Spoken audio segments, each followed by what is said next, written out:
The following is a video memory of the life and times of Magda and Kalman Rosenfeld. Good evening. Good evening. Good evening. First of all, Magda, we're going to be speaking with you tonight first, and then we will speak with Kalman. So let's get started on Magda's life history.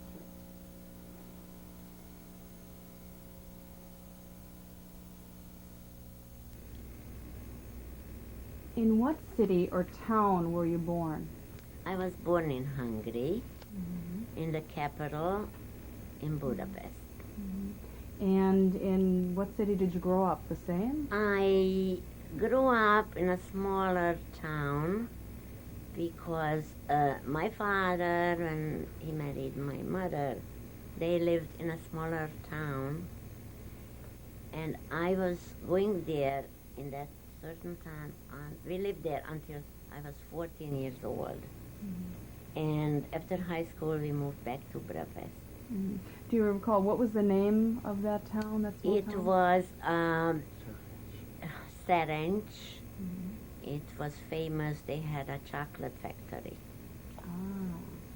So describe your life in that town as a child. What do you recall about it? Not too much, to be honest with you. The only thing I remember, I went to school, and I had lots of girlfriends.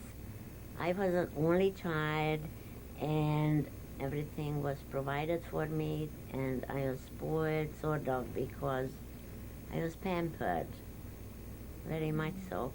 And I was playing, we school plays, I was in school plays, I used to sing nicely, and my father had a bookstore. He had magazines and books, and I spent a lot of time there when I was free. So is That's all. this how your family supported itself, through the bookstore? Yes, yes, yes. Did your mother work as well? No, she was a housewife, and she took care of me. And you remember helping your father out in the bookstore? Not necessarily helping out, but it was a lot of pictures there, actresses, news, and I was always interested in those. What year were you born? 25, 1925. yes. And can you tell me a little bit about the Jewish community in your town? In our town, the Jewish community, I really don't remember too much, but life was very different those days. Like here, Jewish people go to temple on Saturdays to services. Those days, I don't remember that my mother would go to temple, or I would go. No, we went only if it was a very high holiday or a real holiday. Saturdays we did not go to temple at all, or Friday. My father did, but women were not supposed to. That's how I grew up. But we kept an Orthodox house, and we kept all those holidays, and we got new dresses when it came to Passover or Yom Kippur. We had a seamstress in the building where we lived, and I always liked clothes. Going back to my diapers, I was always interested in clothes. And so you remember getting a new dress for Oh, the yes, Passover holiday? yes, yes, and that was What else? fun. What else do you remember about the holidays? Did you have guests over? Not really. A lot of things I can't remember, and I don't know why, because I know that some people, they can go back until they were 5, 6 years old. I really can't remember. I remember little instances. For example, I remember the color of our kitchen wall. It was white and it had a blue pattern on it. I remember that. And I remember where we used to keep the drinking glasses. we had cupboards. It wasn't built-in cabinets, but we had cupboards, and on the top of the cupboards used to sit like 6, 7 drinking glass. Those little instances I remember, but nothing specific. Oh, and I remember one more thing, that I had Gentile friends with whom I went to school, and they celebrated Christmas, and I loved the idea. And one Christmas, I brought home a branch of a Christmas tree, just a branch, and I put it in one of the corners, and I was playing that it's Christmas. And when my father saw it, he grabbed it and threw it out, and he said that this is not our religion, and we don't put up Christmas trees. And I remember that my heart was bleeding. I felt very sad. How would you describe relationships between the Jews and the non-Jews of your town?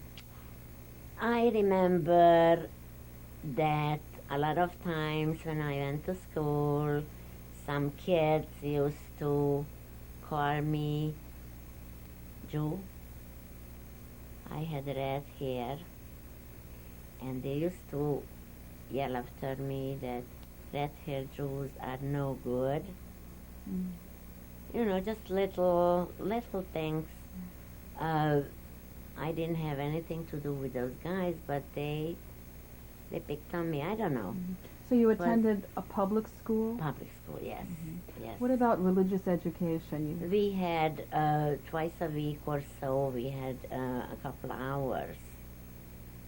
And I had a very lovely Hebrew teacher, but they taught us only the prayers, you know, to learn how to read, and the brachas, you know, for the wine, for the bread, for The blessing. for the blessings, yes, but not anything further.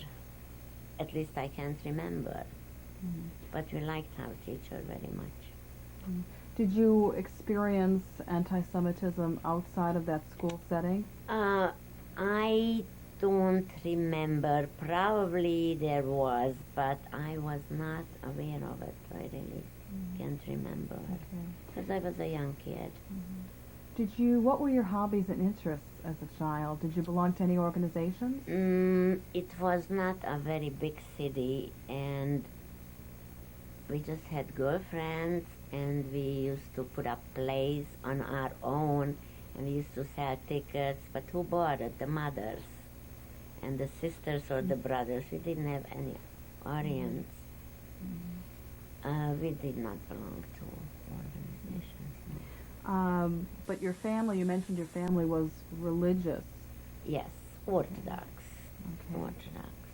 And what do you recall as far as the rituals that you observed in the home? You mentioned that your father would sometimes go to the synagogue on Absolutely, Shabbos. yes. He We did were. go. Oh, sure, he did go, but us women, we never did. And it was very hard for me to adjust when I came to America, because here services are very important, and girls attend and women attend services. But it was strange to me. I still cannot get used to it, because that's the way I grew up. You mentioned that you always liked clothes, and Yes. I understand that you later became a seamstress, but tell me, where did you get your training? Okay, when I finished school, high school, we moved to the capital. And my parents, my father was, very shortly after we moved, he was taken away. Tell me, why did you move? I don't know. It was my parents' decision. My mother had sisters in the capital. And she felt very lonesome probably in that smaller city, because she had two sisters in Budapest. And she felt the desire to be with them, especially on holidays and fun and so forth. And my father agreed to move there. So you moved to be closer to family, perhaps? Yes, yes.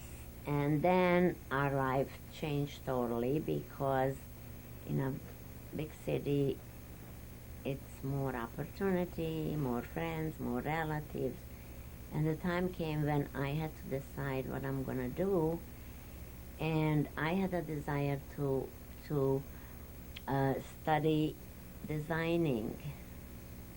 I drew nicely, and I wanted to learn music. I had more than one interest. But as time went by, it was war already. I mean, it was getting closer and closer. What year was this that you graduated high school? It was 40, you know what, I don't remember, 40, To the wait a second, 88. 43? 30, by 38 or 39 we moved. I was finished by then, I think. Anyhow, Okay. in Europe, until you are 14 years old, you finished with high school. Oh, so you didn't go on to like a secondary school. No, You I didn't. graduated at 14 was considered. Right, that was full. high school in our time, but I could have gone further, but we wanted to move. And after that, it was discrimination started out. How You did- know, yeah. Jews cannot attend this and cannot attend that. How did that first start for you? What was the first signs of that you recall? What I recall is that for some reason life became more difficult because when I said I want to learn this or that, my parents said that if times are going to change, you can follow your dreams, but right now it's not the time. So I happened to get very practical, and I said I'm going to learn dressmaking, and from then I can always go to the design. Because you have to know how to make a dress from scratch to design. That was, you know, So you had aspirations of becoming a designer. Yes. And how did the Nazi rise to power in 1933, how did that affect your life? How did I finished, you know, learning? I was a finished seamstress, and I just got my first job. And the way I remember, I was working in a very small factory. I would call it factory. I don't know any other name. They made like, I don't know, 30 dresses a day. So it wasn't a big, huge factory. And I remember that was the time when it started that we couldn't go out just certain times. There were curfews? It was curfews for Jews. You know, the war was going on already, and discriminations. How was this information given to you or to your family? I can't remember, probably or in the newspapers or in the radio, or they used to make signs, you know, how do you call plakat? A placard, a large poster. There's a poster on every wall that the Jews cannot go out only from 3 to 5 or so on and so forth. So I had to stop working. By that time my father was in a work camp. He was the first one. They took him. How did that happen? Where were you when he was taken? He got a notice that he has to appear in the city hall tomorrow morning, 8 o'clock, with one set of clothes, that's it. And he left. And that was the last time when I saw him. Were you home when he left the house? Probably I was. And he said goodbye. And that was the end of it. How old was your father at that time? Very young, 42. 42 years old. And how did your mother react after that? It was, how do you react when your husband goes away and you don't know when you're going to see him and if you're going to see him ever? Because in the villages already it was terrible. You know, they took people, they took the men they took to camps, and then everybody had to move out from their houses. You knew that they were going to camps? Did you know that It then? was, we were not sure about what's going on, but there were whispers, and it was very frightening what we heard. Did you ever think of trying to leave the country? My mother wanted me to leave the country. There were a few people who were able to escape. But since my father wasn't home, I was very much attached to my mother. We were one body and one soul, and I said, if she cannot come, I won't leave her. She wanted me to save myself. And I said, my life won't be worth it to save if she cannot come with me. So what did you and your mother do at that point? So those days people escaped through the borders and they went to Czechoslovakia, and some people arrived to Israel, but with major difficulties. And I just didn't want to go, and I just didn't want to leave my mother. That was it. And I said, whatever is going to be, but we're going to be together. Or we live together or we die together. So how long did you stay in your apartment after your father was taken away? In help me out, Kalman, because you are better with dates. Before the Germans came in, there was a group of people, sympathizers with the Germans, and they turned the city upside down. It was awful. Were these Hungarians? Yes, yes, but they were sympathizers. It happened. And it was in 1943, 1944. Things started to be terrible for us. And as I told you, we couldn't go out. We had to wear stars on our clothing that signified that's a Jew, and so on and so forth. Did they distribute these stars amongst the community, or? You know what? I can't remember, but we all had them. From where, I can't remember. And then the times every day it got more difficult. When the Germans came in, a lot of people, there was areas where they put big signs on the houses. This is a Jewish house. And everybody in the city who was Jewish was moved into that area, into those houses. Would that be described as a ghetto type of a? It was not the ghetto, but it became Became. later the ghetto.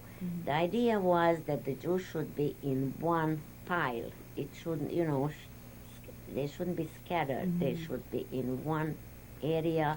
Then when it comes down to it, it's easier to get rid of them. And so were you in that area, or were you moved into that area? I was moved into that area because everybody had to be. And that was the time we moved into an apartment with somebody, because we didn't get separate apartments.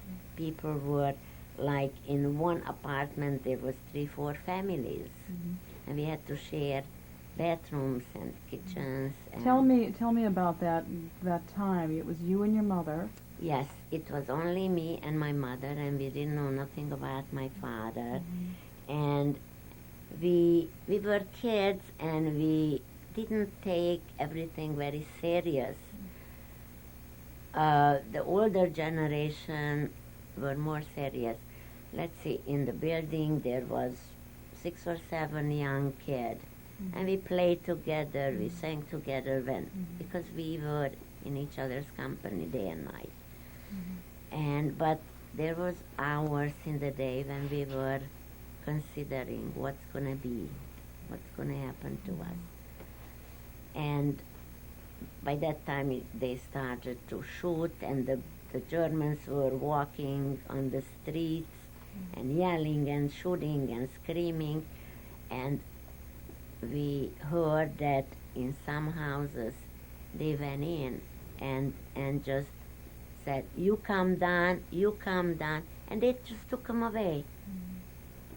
Did you For know, no reason. Did you know where they were being taken, or did you have any clue? We had no clue, but we had a feeling that it's going to be terrible. Whoever they took, we're not going to see no more.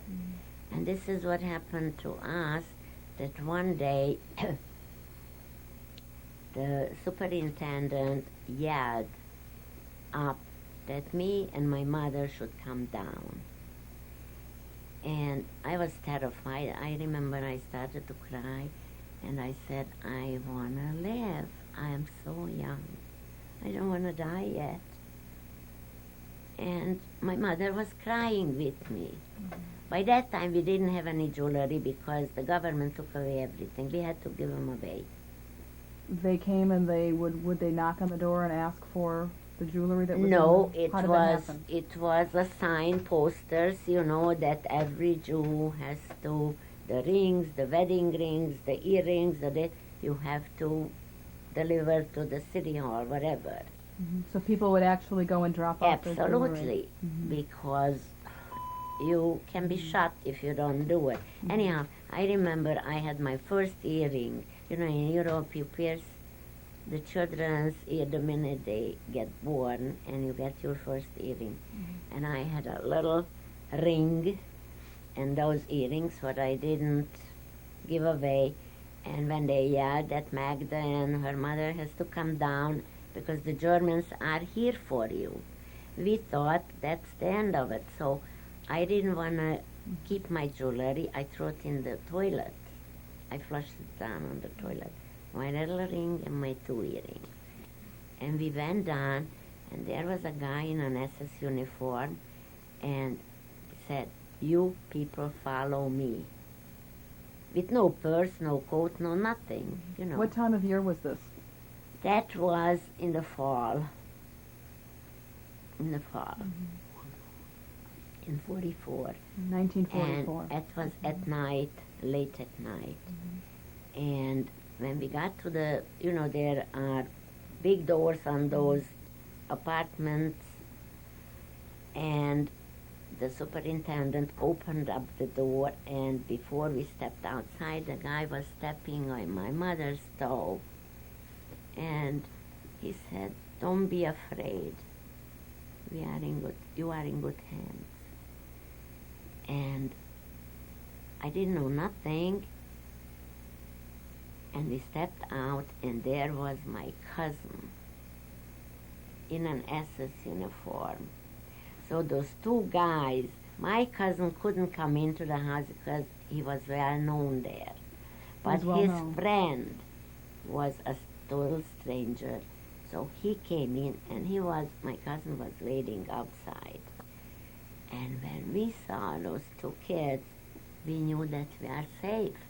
Now, how old was your cousin at the time? 20. He was a few years older than me. 20, 21, something like that. What was his name? David. I have the goosebumps if I think about it. So he said, rush. We put ourselves on the streetcar.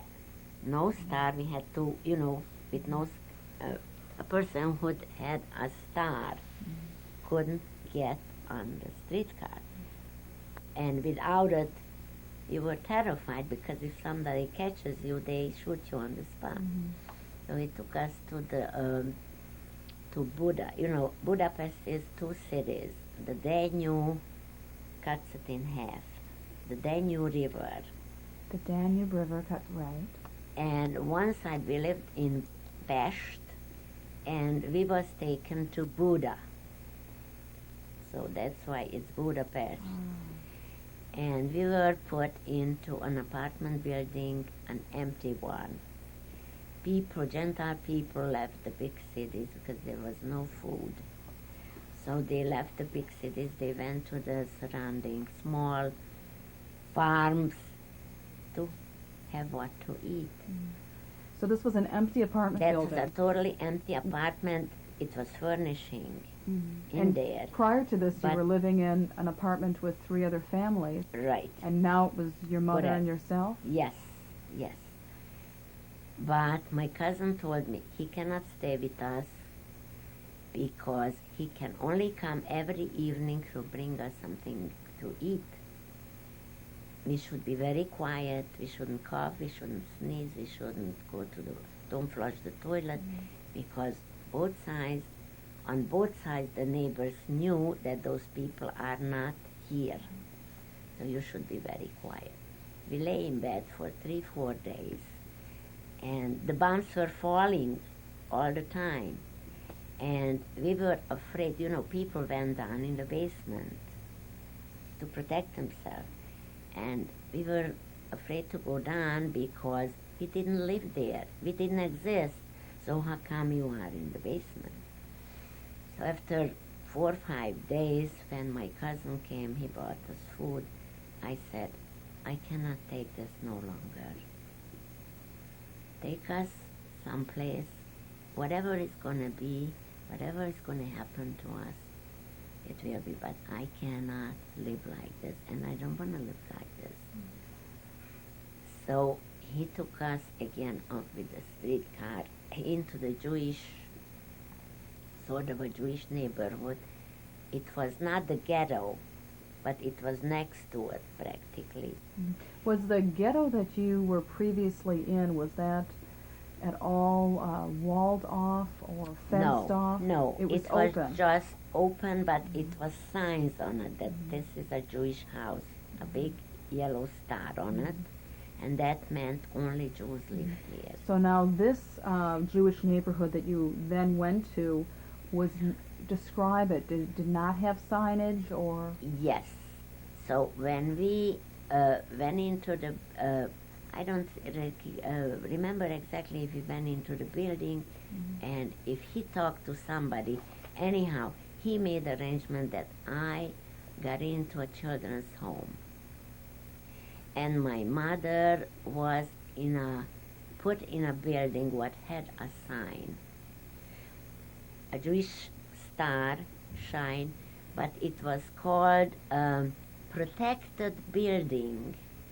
It was protected, I don't remember where that was.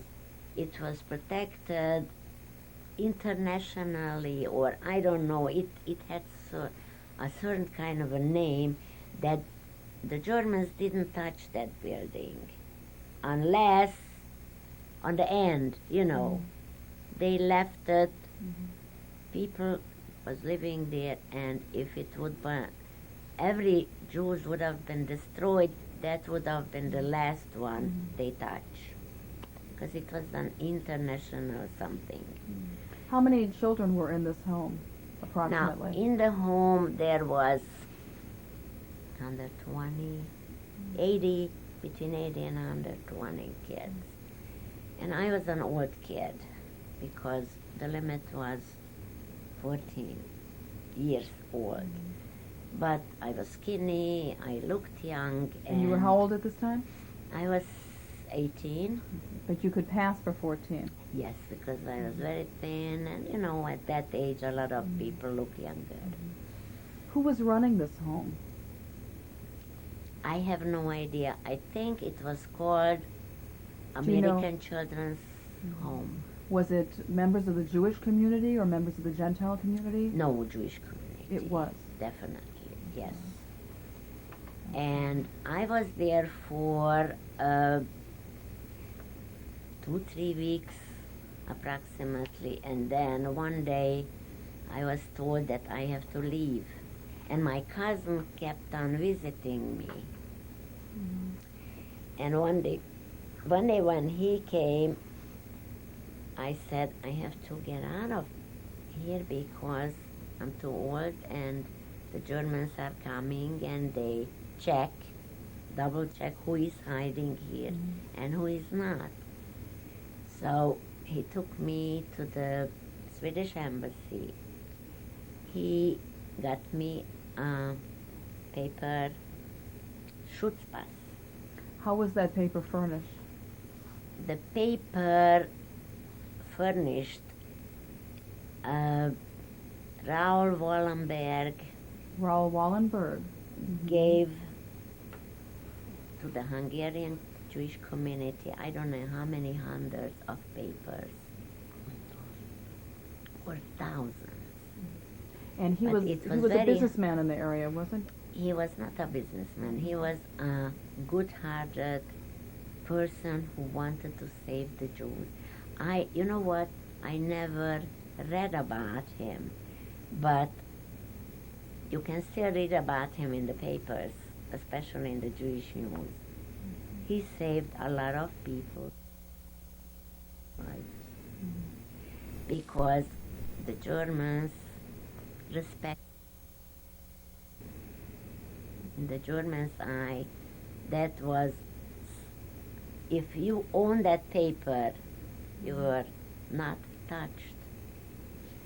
Anyhow, he gave me that paper, and Your cousin David did. yes, he got a hold of a piece of paper, and he took me to the embassy, Swedish embassy, and I spent one night there because I couldn't go out on the streets. But they didn't want to let me in because it was full. There was no room for one more person. I was not the only one who was spending a night on a concrete floor because a lot of more people wanted to get in. So to make a long story short, finally I did get in. And there was 300 people in the basement, young. Everybody was young, 18, 20, 21. 16-year-old, young people. And we were sad because we were separated from our parents, from our sisters and brothers, whoever had it. For weeks I didn't know if my mother is alive, and she didn't know if I'm alive because the bombs were falling. And when it was an air raid, we held on to each other. And we said, maybe now, that's it. That's the end. The ceiling was crumbling, and it was dust, and was holding on to each other because we said, now, this is it. 3-4 times a day, 4 or 5 times a night. This was when you were in the embassy? In the embassy, in the basement.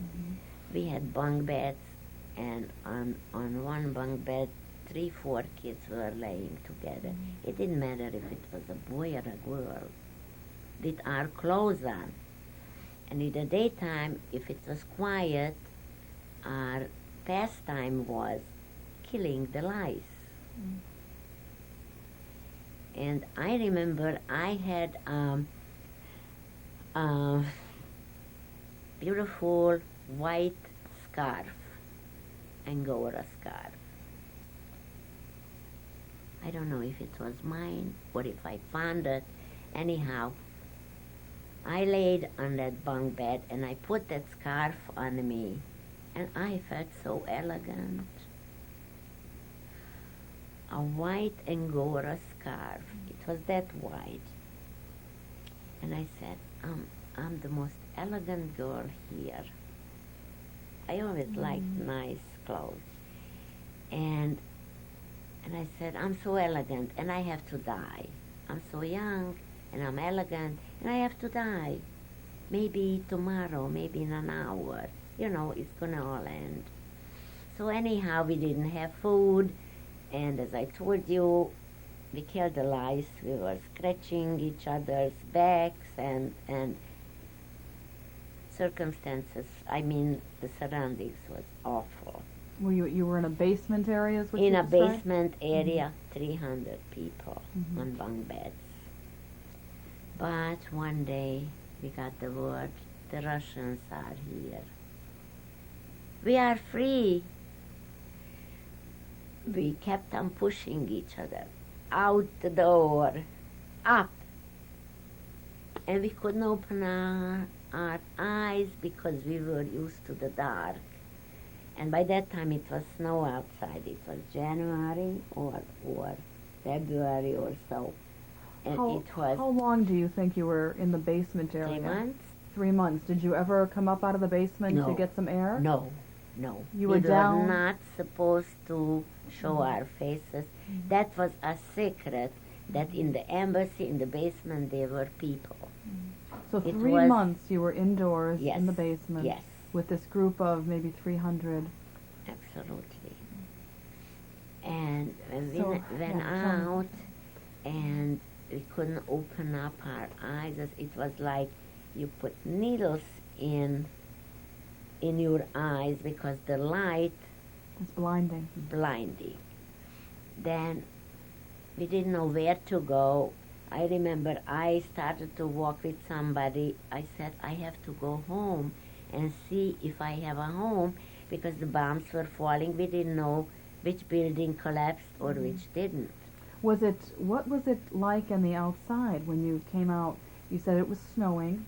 Snowing. It was cold. It was cold. Did you have warm clothes to wear? I have no idea. Maybe a blanket. I don't know. I remember that we turned back because there were dead people all around. I couldn't take it. You know, Who were you leaving with? one of the girls or boys, I don't even remember. So anyhow, see, there are little instances I remember very sharply. Then there are things what I can't remember. I don't know if David came to get me or how did I get home. But our home was in one piece. It was intact. It was intact.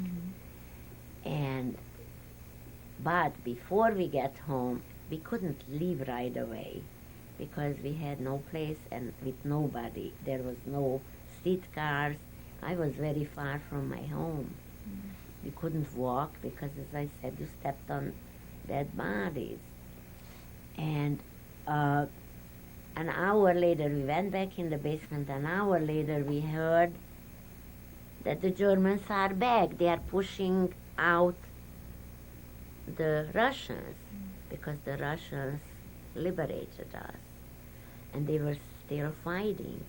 And they kept on pushing back the Russians and the Germans. So we escaped, a bunch of girls with one or two guides. We left that basement and we tried to go back after the Russians because we didn't want to get into the Germans' hand. You understand? So I remember we went into a house, an empty house, and there was a bathtub. Windows broken, you know, no doors, no nothing, some furniture. I went into the bathroom and the bathtub was full of ice. The water was left in it and it froze. Then we were hiding, we heard shooting and we heard yelling, screaming, Russian. And we were hiding in cupboards because if they find a young girl, it didn't matter, pretty or not, they raped everybody, old women, young women, even anybody. They were hungry. They were in the war for many, many months and they were men. Are you speaking about the German soldiers or the Russian The soldiers? Russian soldiers. So the Russian soldiers who actually liberated We you were now a terrified threat. of them. Were now a threat to Yes. you. We were hiding in cupboards. Then we came back to Budapest in the city and we were hiding again in a basement. Certain people had businesses in basements. What had entrance on the street, okay?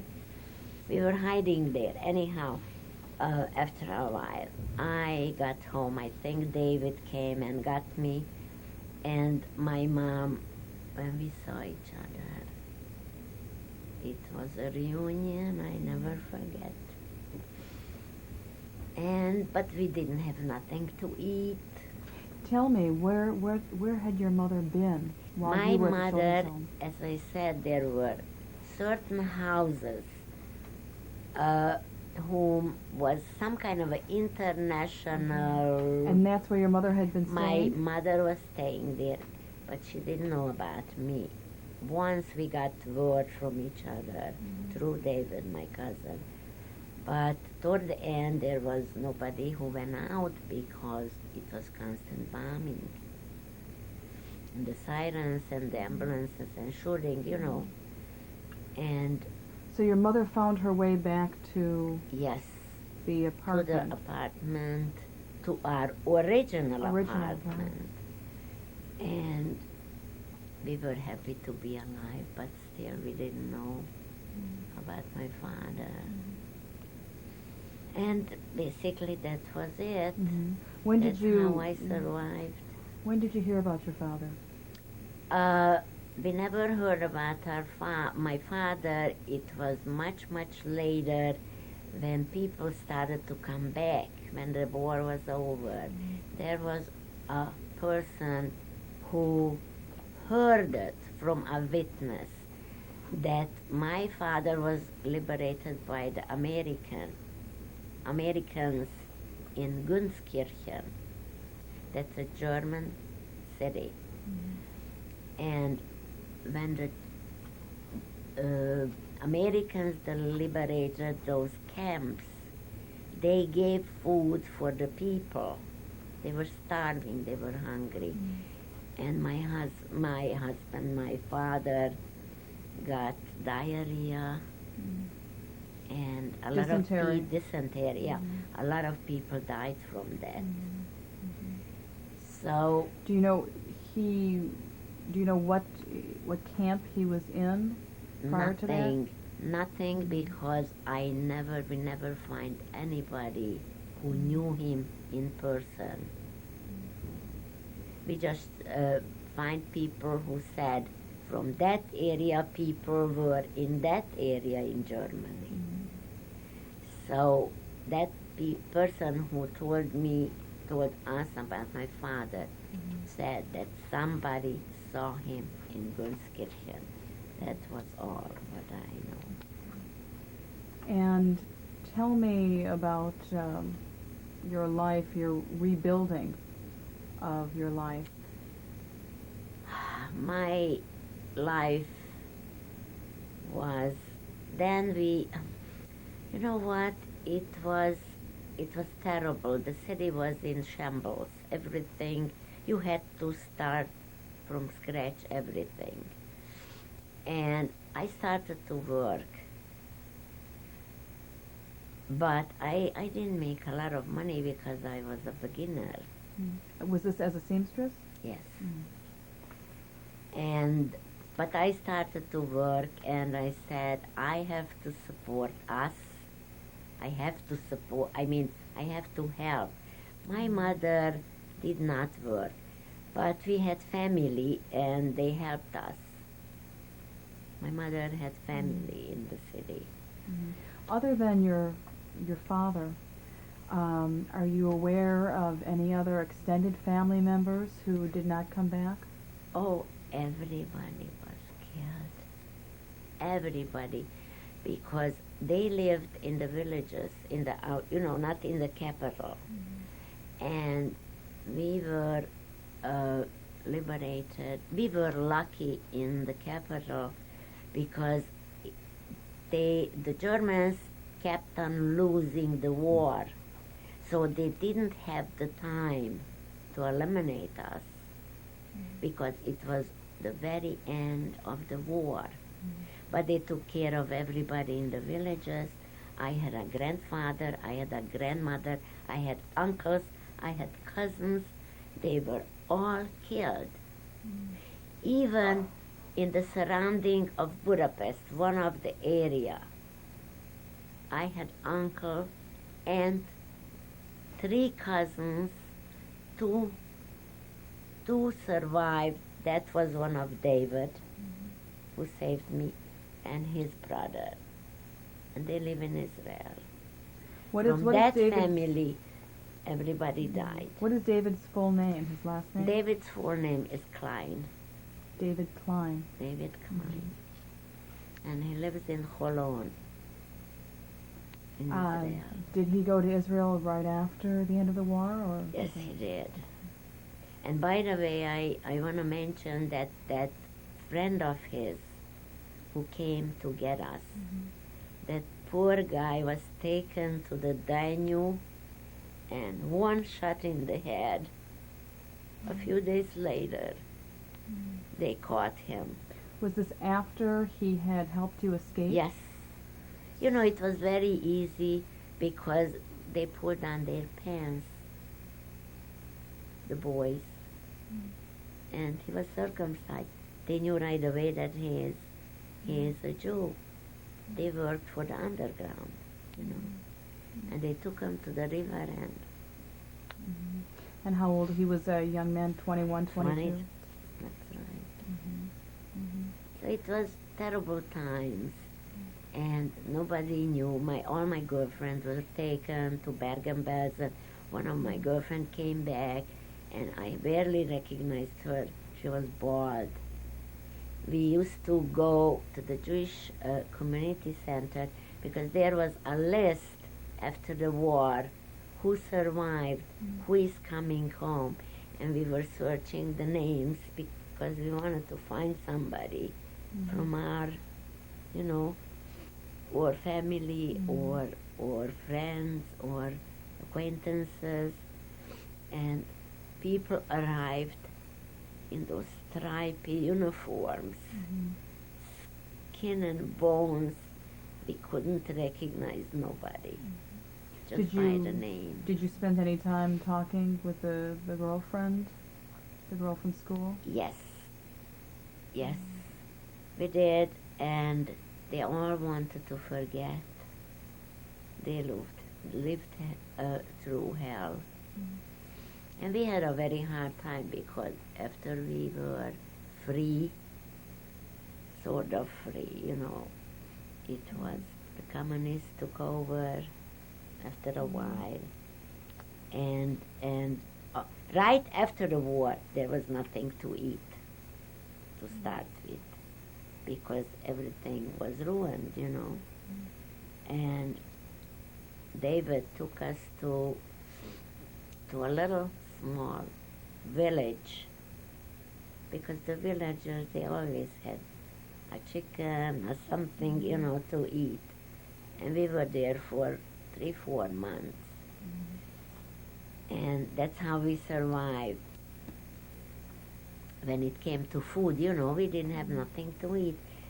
But after a while, we went back to our homes. And I started to work, and I knew that my father is never going to come back, and we have to build our life from scratch again. So you began to rebuild. How long after that, you were working, of course, as a seamstress? Yes. And how long after that point in time did you meet your future husband? We met, I think we met at 51, 50 or 51. And as I said, I lived in Budapest, he lived in Miskolc, and he came to visit his sister. And her sister picked me out that I would be good for my husband. So we met, and I was not willing to go to a smaller city because by that time I gave up on designing. After the war, I was not a teenager because we couldn't live. There was a discrimination. You couldn't go to places. So after the war, right away after the war, I started to live.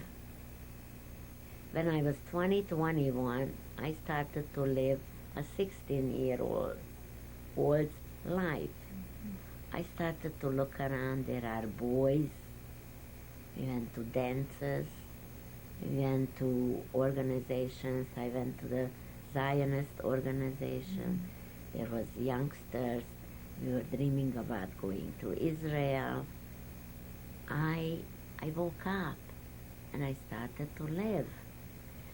And I liked that life. But my mother was pressuring me. I should get married. There was no man in the house, you know. And she was always afraid that I'm going to end up being an old maid.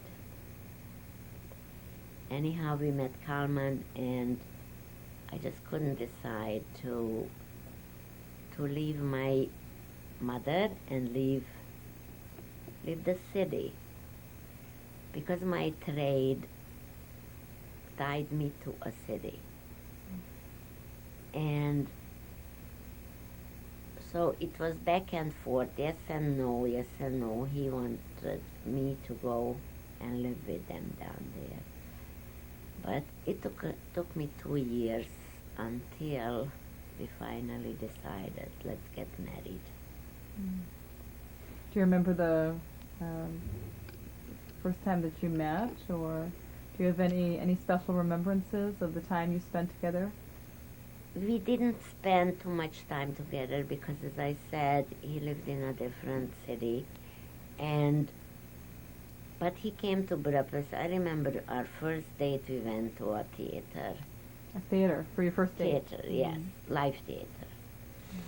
And after that, we corresponded. You know, we wrote to each other. He wrote me beautiful letters, and I worked, and I liked the idea to be a bride. And so it happened. We had a nice little wedding. It was, it was not even similar to weddings, what goes on in the United States. We had 20 people or 25, something like that. I didn't have a father, and it was just simple but nice. I had a dress, what my mother's relative sent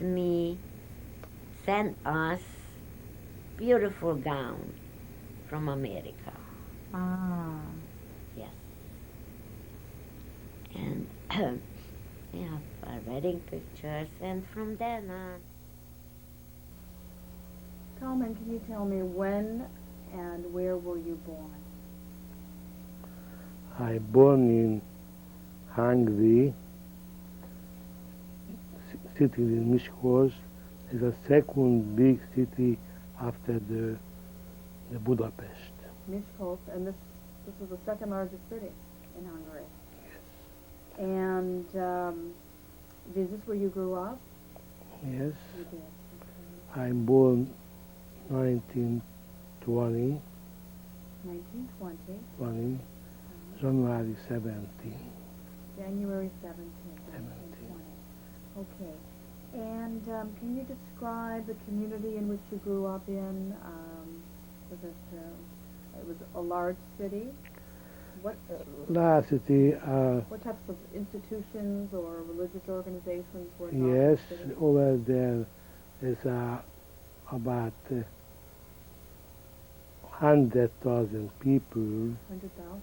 Yes, and I think maybe 20% Jewish, 15-20% Jewish people. 15 to 20% Jewish population. And what else do you remember about the Jewish community itself? Yes, where they had 3 parts of Jewish life. We were Orthodox, and was Neolog, and was a Sephardi. And everybody separate have a temple, and those who want go there. So there were 3 different synagogues that you remember, right? Is that Yes. what you were telling? Yes. Okay, and you belong to the Orthodox synagogue. Orthodox, yes. Okay. Tell me about your household. Was it a religious home? Yes, my father, the reason many and all our life, was Orthodox, strictly Orthodox. Mother, How did your family support itself? my father was a farmer. My mother had a grocery store. So your father worked farm. What types of things did he farm? She have a farm. We have a cows and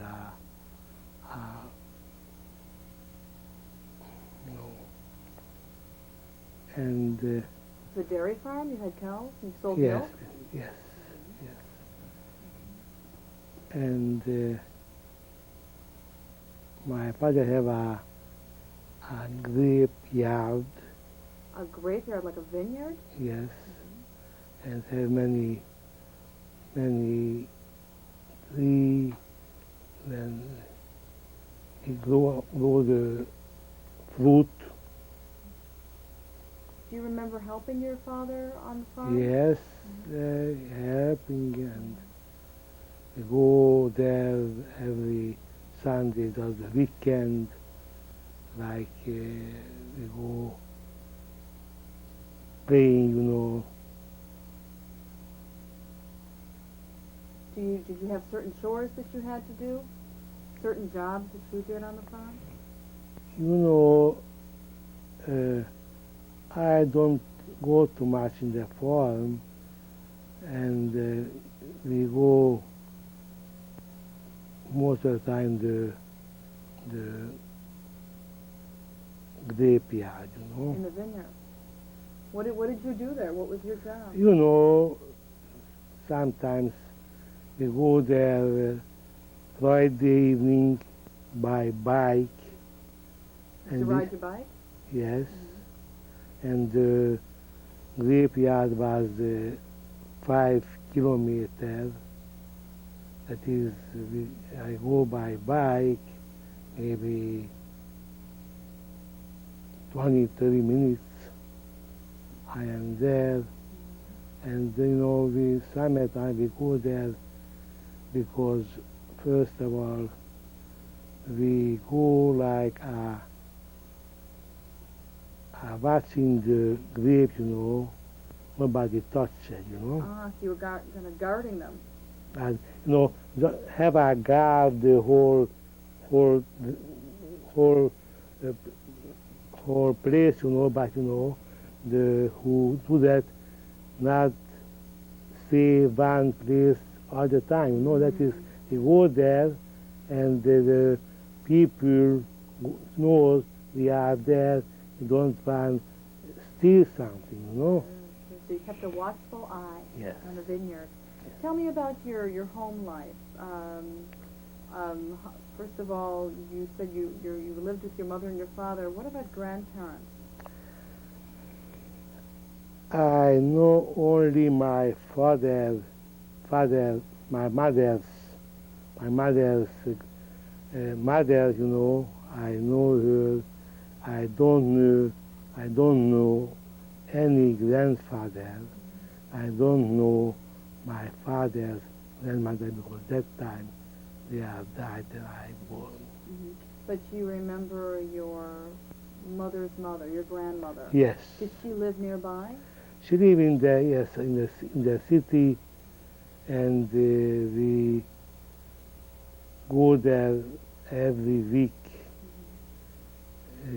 Every week? Was this for... Usually we go, to see her, and sometimes she come, all hers,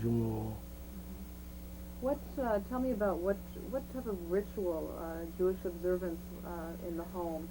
What was your father Sabbath observant? Sure. My father is very Orthodox man, and he went to Shiva, I don't went to the Shiva, but I go to Jewish school regularly, started at first grade, So you didn't go to a regular public school, I went to Jewish school. a Jewish school. Okay. And when you say it wasn't a yeshiva, it was secular studies and Judaic studies together? Yes. That Jewish school, we go the morning about 8 to 12. We learn, the mathematics, reading, and everything, and we go afternoon 2 hours learning to Hebrew, reading and everything, we go directly learn to Hebrew, afternoon 2 hours. And so as you were growing up as a child, do you remember how were the holidays celebrated in your home? Like here, we are keep very strictly, the holiday. My mother don't open the store Saturday, never. To close the store on Saturday. Store, sorry, and every holiday we closed. And do you remember anything festive about the holidays? What? Were there joyous times? yes, we Purim, we put on some Costumes? costume, and we went to around the Jewish place, and What yes, about Simchas Torah? How was that celebrated? yes, and that is usually we celebrate in the shul, shul. And do you remember that as being a rather joyous time? Yes, we go every Friday night and Shabbos in the shul together. We go home, my father make a kiddush, make a moitzi for the hale, and we keep everything, because my father was very religious. What language did you speak at home? Hungarian. Did you speak Yiddish at all? My father speak Yiddish, and my mother later, pick up from my father. But usually, first of all, my mother had the grocery store in our house, It was part of together, your house? part in the house, and they don't talk Yiddish in the house because the grocery store in the house, and they don't like, the Were you concerned about the clientele, the customers? the customer, are Gentile usually, and we don't talk, and I don't learn, but I know I miss that. How you mentioned that in your mother's grocery store there was Gentile customers. How would you describe the relationship between the Jews and non-Jews of the town? We are not poor people, very poor, we have a store, our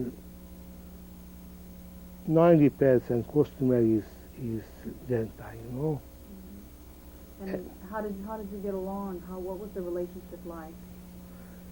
And I told you, our customer 90%, we leave from the store because they give us, some income, Of course, so right. Yeah. So you were And dependent upon those customers. Did you yes, experience? and we are very friendly, but we know people Did you experience between that customer to, anti-Semitic, that? Tell me about that. Did you feel as though you experienced that in the Yeah. store and in the village? I feel because like a boy, we went summertime out of the city and or have some like a water, running a water, we are over there, and over there I heard, Jewish, and we accepted because I don't find, I can win, so, maybe I start a world with other people because I am alone Jewish, the other is Gentile, so I accepted that because no other way can live that time in my country. So you accepted it as a way of life, the Yes. ridicule and the Yes. anti-Semitism that was coming Yes. from the Gentiles in the community. Did you belong to any organizations, Jewish organizations, when you were younger? I am that time not have too much organization there, We have a Jewish paper, Jewish newspaper that came out from Budapest, and we go to shul, have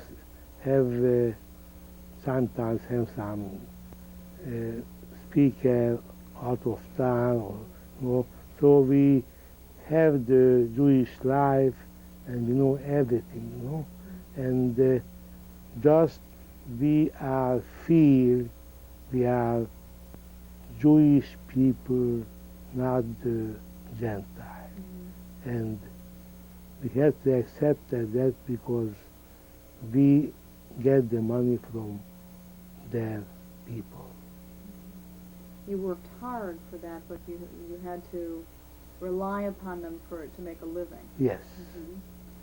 And now tell me, as you were growing up, when did you first feel that things were going to get difficult for the Jewish people in your area? What was the first indication?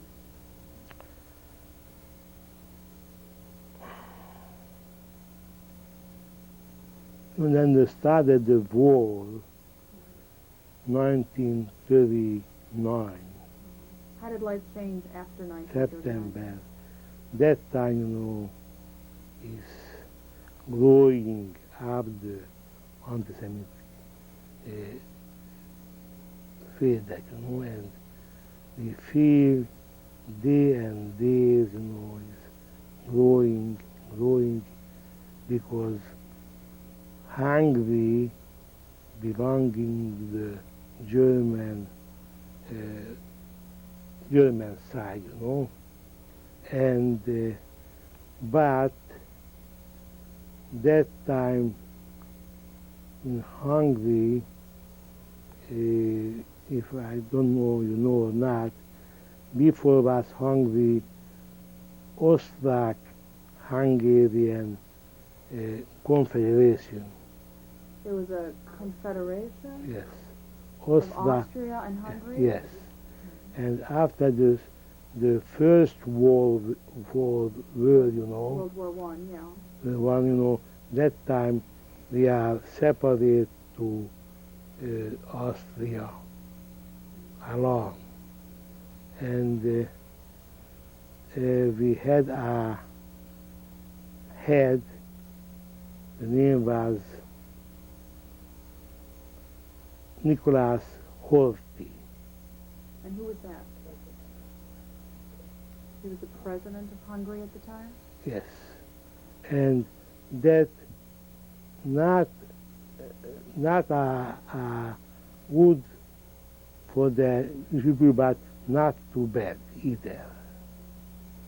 And then the Second War is broken, 39 September, I think 1st.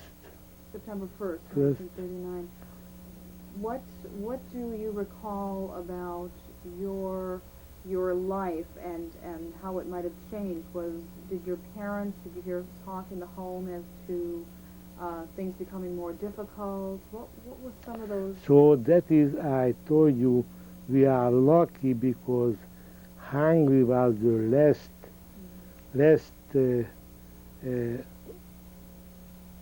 last country to be last exposed. country who Germans. the country was invaded to German 44, I think April. April of 44. So, Kalman, from September 1st, 1939 until April 1944, that's a good amount of time. What was going on in your town during that time? What were you hearing? What did you know? We heard everything, and more the we don't believe it, then we heard, and we are sitting in our Vaspika, and we don't believe it, then we heard what happened out of the border, And what did you hear? Do you recall your family talking about incidents, or? no, we heard in the news and heard the radio, and have some, that is rain hill. What is the rain hill? Bad news, and we don't believe it, happened to our country too, because our country in 39, then the Hitler started the war in Hungary. Don't give it the people out from the border, The Hungary take the Jewish people in Hungary and give us some work, Jewish people that time, after that, don't have a soldier. He went into his own clothes, and working like how call it? I don't know how call it. Not a soldier. He worked. He's. Work camp. It was called work camp. Let's go back a bit. Were you asked to join the army in 39 when war broke out? No, or not? no. I went to the army on time that I reached the age 21. And that time everybody go into the army. And I went back, and that time, had the who not physically 100% have some ability, not ability, Any type of a handicap. handicapped man, somebody have some problem with the hand or feet, or somebody like me, I can see well. So you weren't accepted into the army, or? No, that time, who can accept the army because something is not 100%. Right. That people go into 3 months just working, some factory, But that time I was Jewish. We went there. I remember we had only 3 Jewish people that I went there, and we sent out the the border, you know. Not the other people who not Jewish, you know, went in the factory working, you know, for the government. He went all the Jewish people and building a highway, you know, So they and the sent, border. they sent the Jewish workers to the Yeah. border to build Border. the highways. Yes, The Gentile workers were kept in the factories. yes. Okay. Who was not enough, you know, going in the army. And after that, 3 months after I come back, in the city, you know, that I went in, and after I go home. And after, you know, that was the war year, 41, I came home. That time, you know, the Jewish people can go out working, you know, but every day was harder, you know, Jewish people. But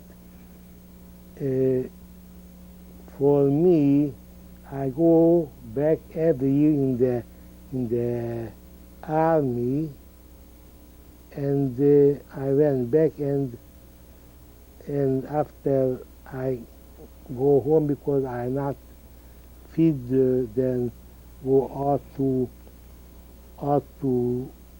working, you know, like Jewish people. Mm-hmm. I went home.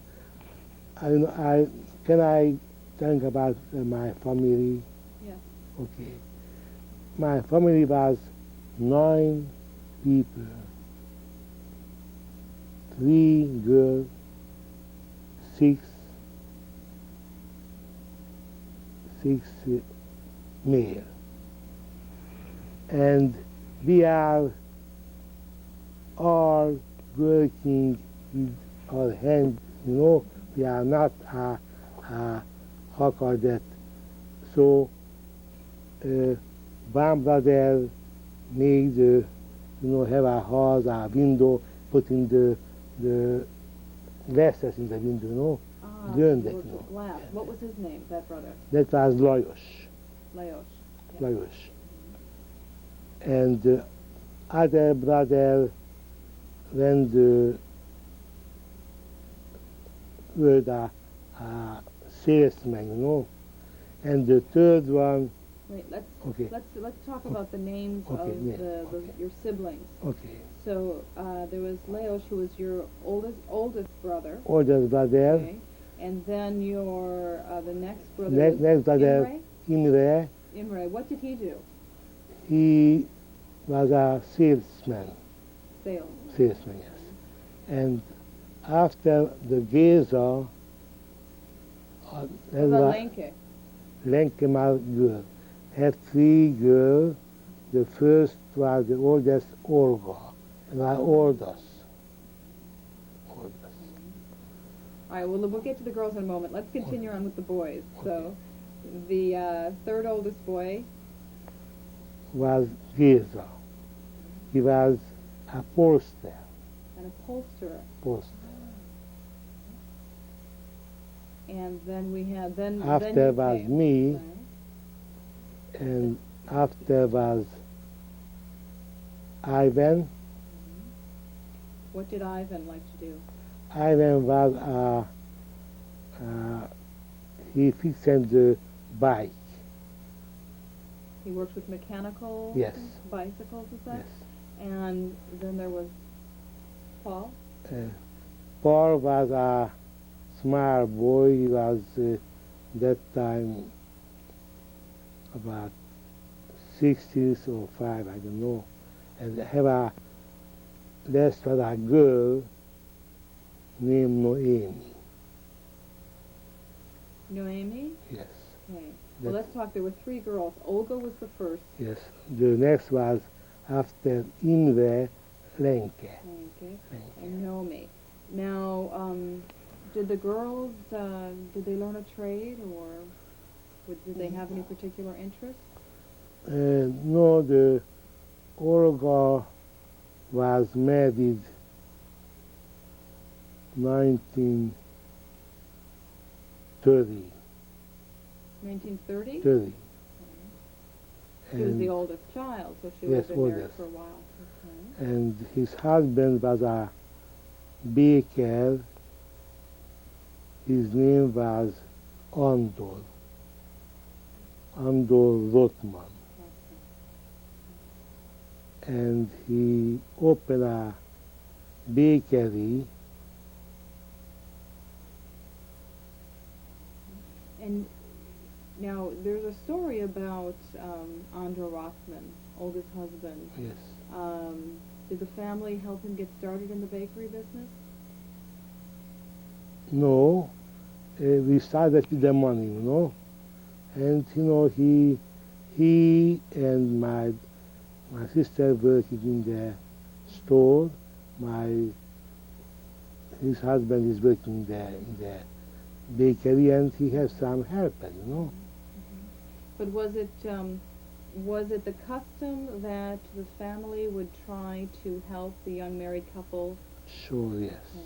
Okay. I think you had mentioned to me at an earlier time that the family helped him get started in business. Is that correct? Yes, yes. And let's move on now, if we can. I'd like to move up to 1944. May I finish that with, but my sister have three children. 2 boys, 1 girl. And the whole family is killed. Nobody come home.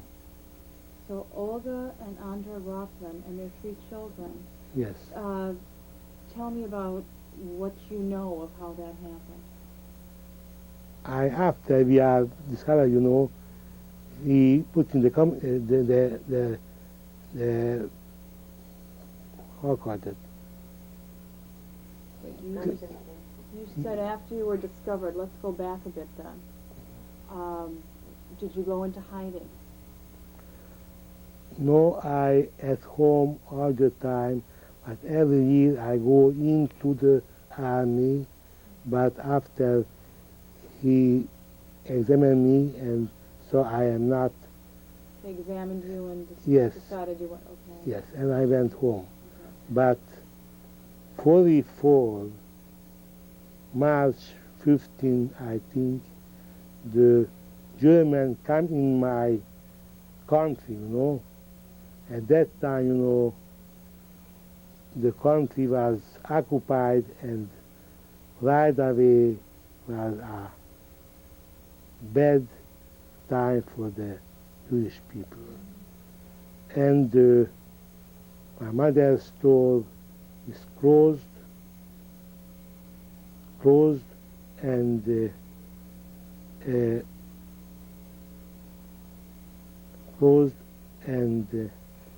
the boys, Lajos, Imre, Géza, was in the war, that time. So they were in the army. In the army, and I am at home. At that time, I was saving myself and my younger brother, Ivan. He went into the camp, I went working, You went into a work camp? Yes, in Hungary. Was this voluntary that you went in, or? Voluntary, because we don't want to stay at home, because we know what happened, the Jewish people stood together, and we went to directly, and we went in, and after, I don't know how come we are separated. I am separated from Ivan, and I went in oil refinery. At a refinery? You Yes. were set to work there. Yes, I worked there. And how long did you work in that refinery? I worked there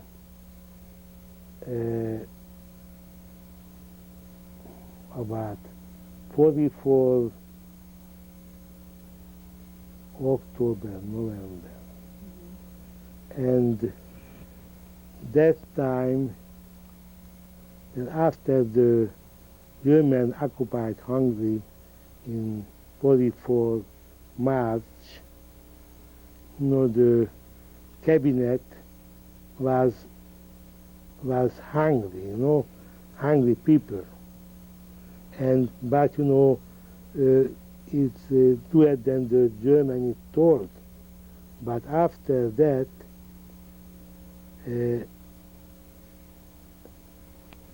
after have a putsch. You know what is putsch?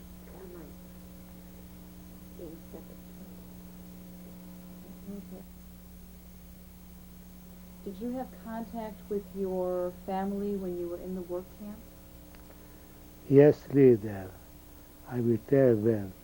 Then the 44 March 15 have a revolution and had a new cabinet that is except the German, and he did everything that the German want. And we know that it happened is finished, We not have any more hope.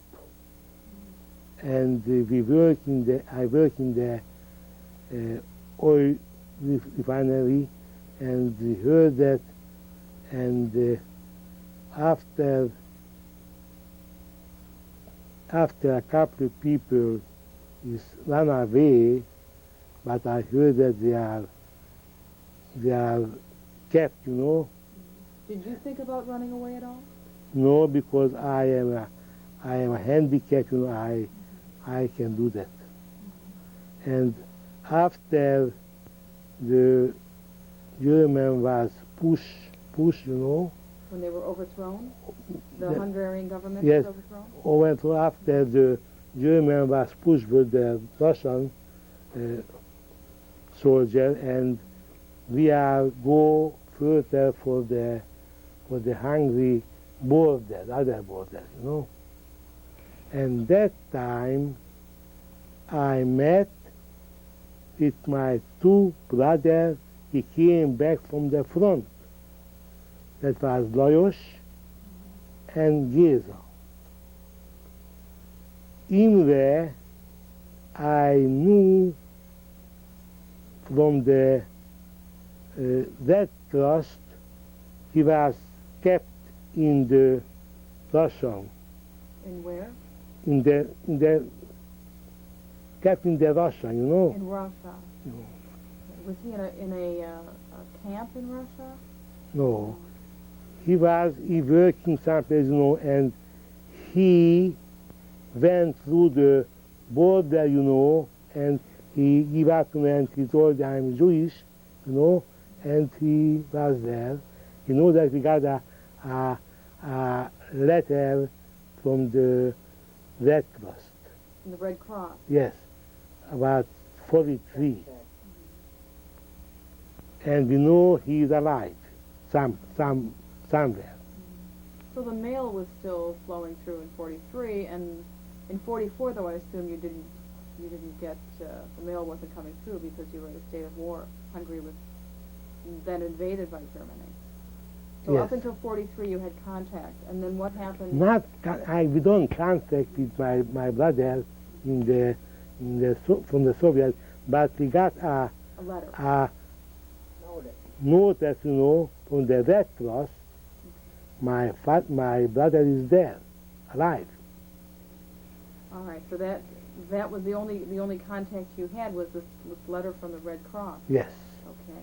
And after I met with my two brothers, Lajos and Géza, and we are together, and we went the border, Hungary and Austrian border. The Austrian border, And that time Austria is occupied to the German. And we were there. Now I'm happy I saw my two brothers. he came out and they are happy because he came back, and he worked and he had some. He came back, a wagon with the Oh, the wagon. wagon, So he had transportation. No, No, what was the wagon? wagon, every Frankfurt have a wagon because it's put on something, I think that some supply, So that time we go together, and after the December 44, we went to German hand, The three of you were traveling together, Yes, after that. and you went in December. Where did you go? We went to German place, and we went a place, we stopped there and working there. We make a tank chopped down. How call that? Have a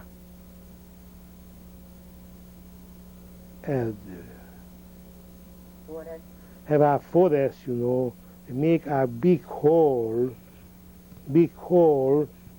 and put on some trees, cross, and the tongue come there, is bumped in there. A tank would Tank. come by and it would Tank. fall in. Tank, We do that.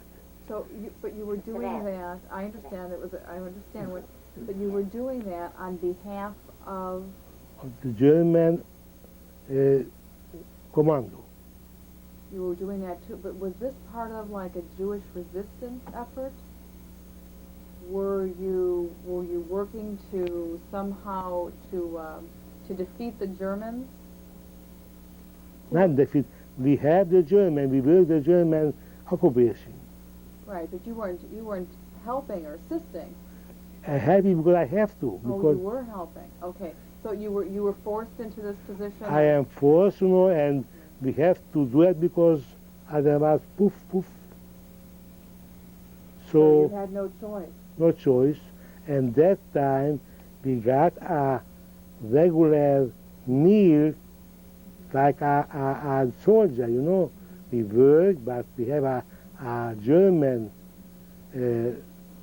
somebody, who handle us, and then we arrive there, have a big, how call that, talking, he told his job, what he wants for us, And he was aware that you were Jewish, but yet he still put you to work on behalf of the German army. Yes, but that German soldier told he wants we work to him, and he supplied to us everything because he wants a good work, and he give us everything that we need, and we got that. We got that, and we arrived there. Were you under guards when you were doing this work? Was there any chance that you could walk away or any freedom at all, or you didn't feel that way? No, we have a soldier who look around, but we can't go. Where are we going? In the German place. Where are we going? We are not escape, but that time we have a couple months, and we were there and we got a regular meal every day.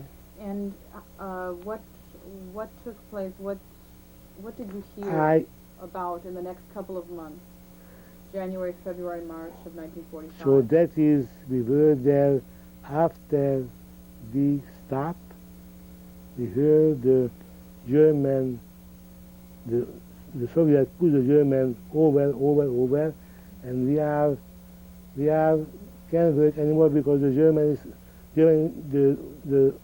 Russian is coming, and we have to finish, and we go by feet, I don't remember the name, but I remember we go working, I know how many days, and we are arrived in Graz. Graz. I think that was the place and all the working Jewish people go there, concentrated, And after that, we are a bunch of people, we are go working and working and working to the Mauthausen. Mauthausen. It's a big concentration. Yeah. It's a concentration camp. Yes, concentration camp. Mauthausen. When did you arrive there? I don't know exactly because we were there not long time because the Soviet is pushing. We were there about 1 or 2 weeks after again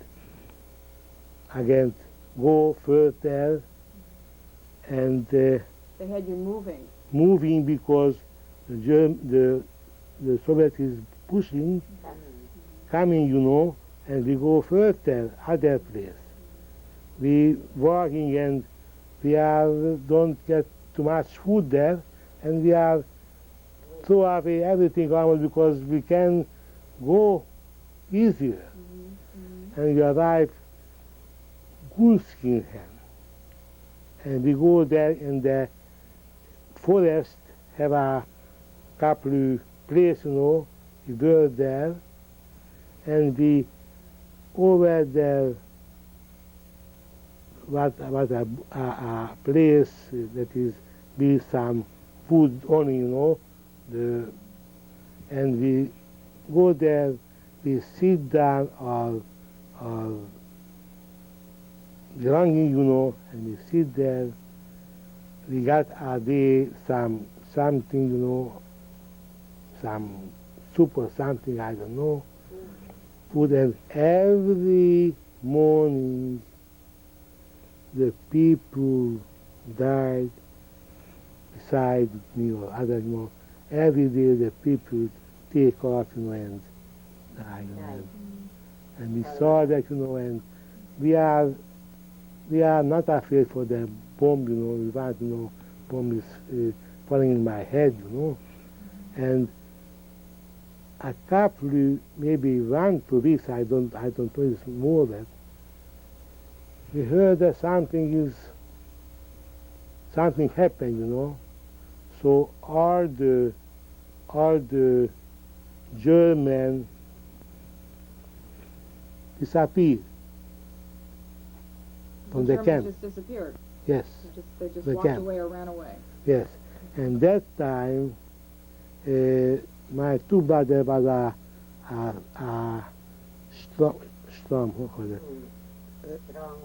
stronger than me, and I went, and looking some what can find the kitchen, They were looking for some food. And they are fine, and bring down and we eat after we went away from the camp, we went to the walk out the camp, and we want to go someplace, and we went out, we find a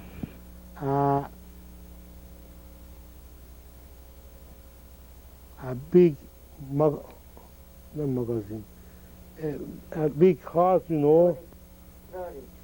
storage space, have soldier supply and clothes. We change the clothes and take out the German clothes, and we don't think uniform. We don't think about, maybe that is not good. So after we So you were dressed now in German uniforms. Yes. And the Russians were approaching. We don't find that by the real Russian. So after we find some food,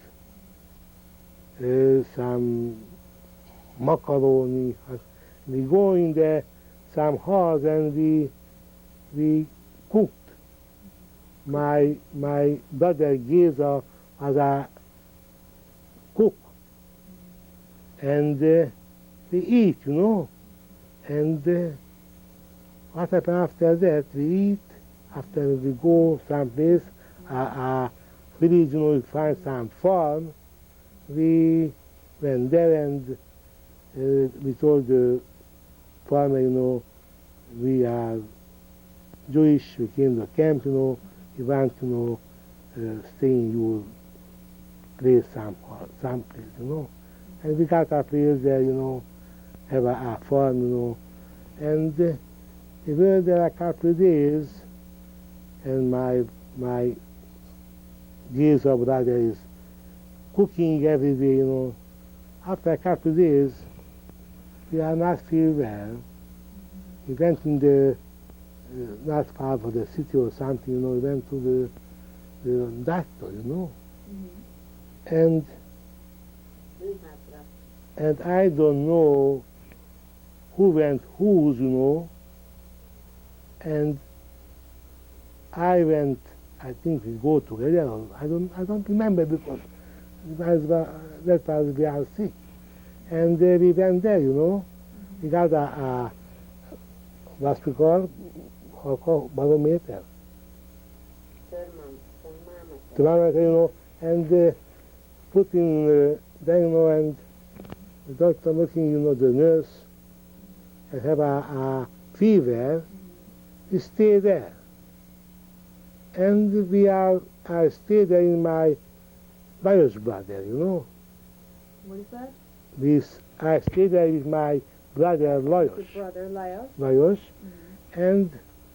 And we don't know what happened with my other brother Geza. And we were in the someplace, we are not hospital, just a place, that time. And after 2 days, we find my brother Geza too come there. He also came to Yes. the doctor. So after we are find out, he went the doctor than we, but he put in the opposite in the thermometer, Put in opposite, and the nurse can see they have a fever, and sent home, and somebody find in the street. Found Geza in the street? Yes. And after he come back, and after we were together, and after he went to a hospital, where they have a very nice, I think is Romanian man, but he speaks a little Hungarian too, and over there have about 40, 50 people in the hospital. All have a, how called that, typhus, and over there only one people died. All came out, thanks God. Tell me, how did you find your other family members? We came back from Austria after the war, and I went home. I find my youngest brother at home. I went, and we alive 6 people, 5 brothers and 1 sister. Lenke was alive, and 5 brothers, Lajos, Imre, Geza, me, Kalman, and Ivan. No, And I your want, mother and father? and my father, thanks God, he died 44 aptly, no? He died in 1944. 44, yes. And Your he, mother? my mother and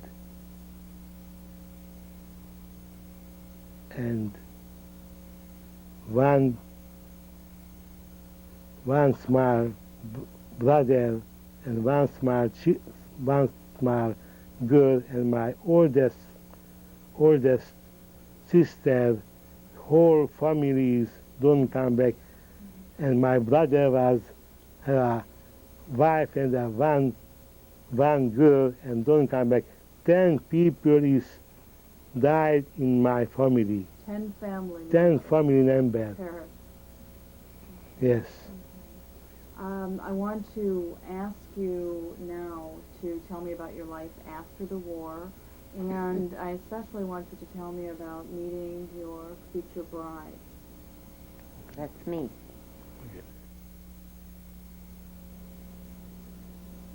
Magda and Kalman, you were married in 1953, and I understand that after the 1956 revolution, you had applied for a visa and had to wait 7 years. But you did. You were able to come over in 1964, 63. 63, or 64? 64 we came up from the Hungary and we arrived here 64. Okay, so you left in 63, but you didn't get to the United States until 1964. Yes. And I know you came by way of Rome. Yes. Tell me, where did you settle in the United States? We settled in the United States in Cleveland because that time my brother is here. Okay, and that was in Cleveland, Yes. because your brother was already here. Yes. And tell me, what did you do in Cleveland?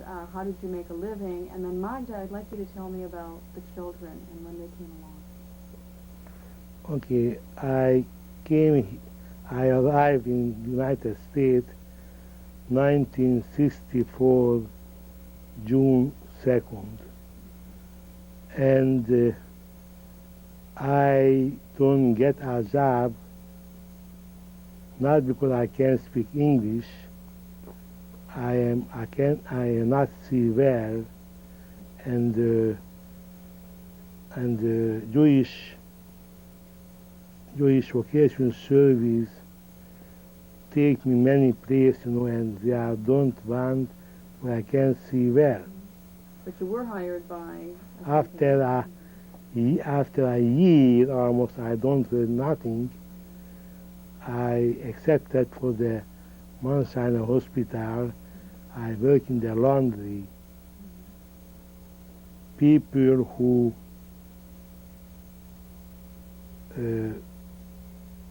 not educated, all the people was black that time and not educated, and I have very hard time, but I stay there 20 years because I want build my family. So it was difficult for you, but you did maintain a career of 20 years. Magda, tell me about the children. Your daughter is? My daughter is Agnes, who came in 1955. She was born in Hungary. Both my children were born in Hungary. And we arrived here with 2 young children. And my husband started to work after a year. I found a job right away. And I always was working.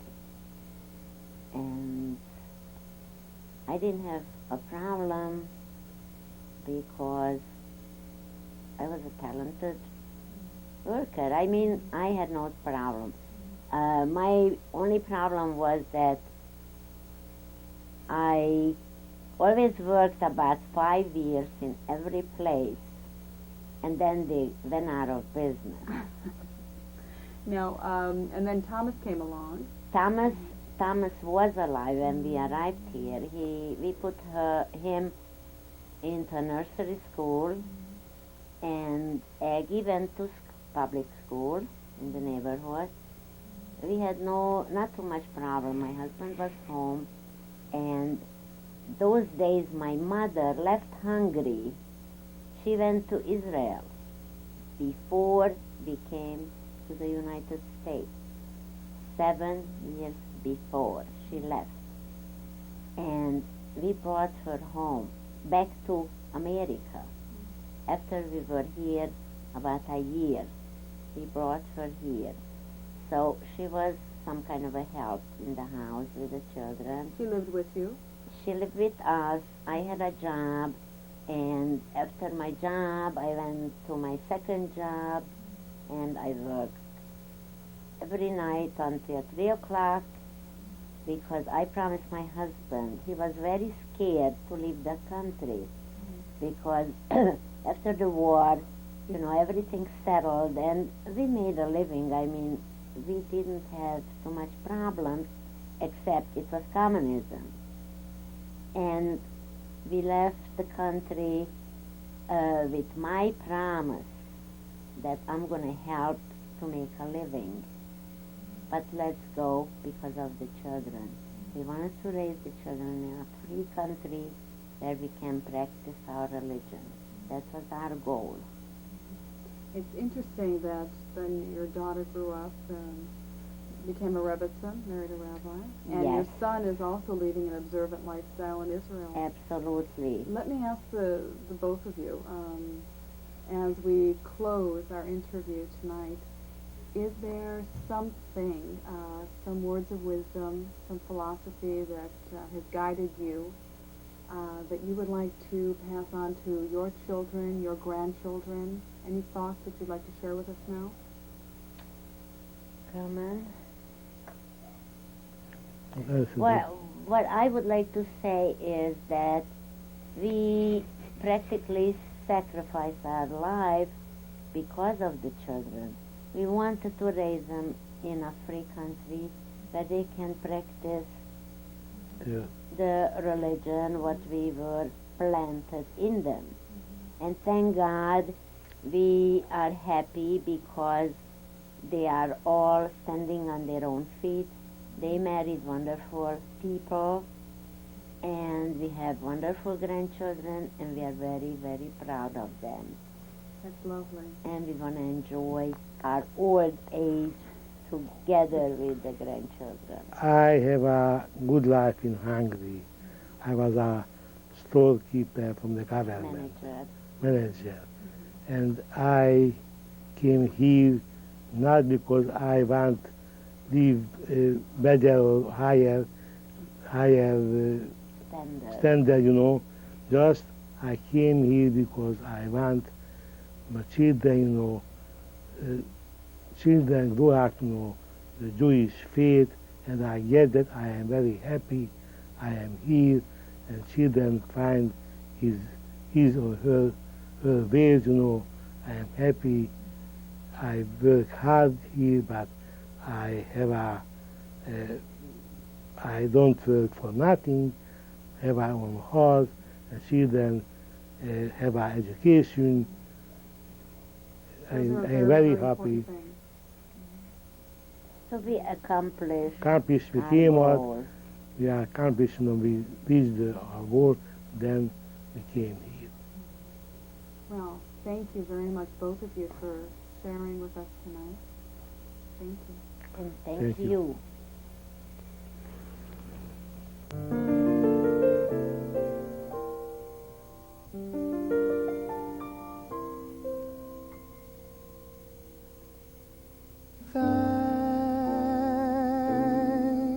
Thanks for the memory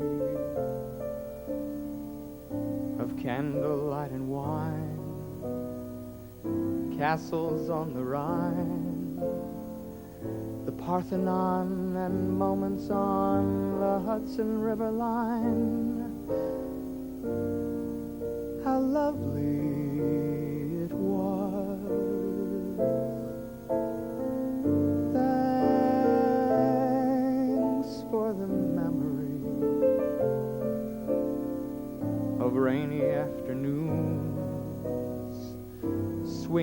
Harlem tunes and motor trips and burning lips and burning toast and prunes. How lovely it was. Many's the time that we feasted, and many's the time that we fasted. Oh, well, it was swell while it lasted. We did have fun and no harm done. And thanks for the memory of sunburns at the shore, nights in Singapore. You may have been a headache, but you never were a bore. And thank you so much. Thanks for the memory of sentimental verse. Nothing in my purse, and chuckles when the preacher said for better or for worse. How lovely it was. Thanks for the memory of lingerie with lace, Pilsner by the case, and how I jumped the day you trumped my one and only ace. How lovely it was. We said goodbye with a highball. Then I got as high as a steeple. But we were intelligent people. No tears, no fuss. Hooray for us.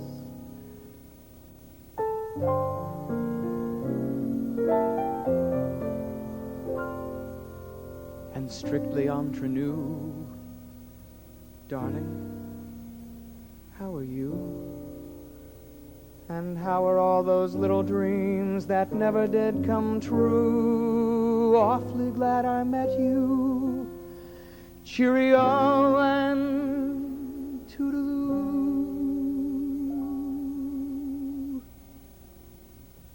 And thank you so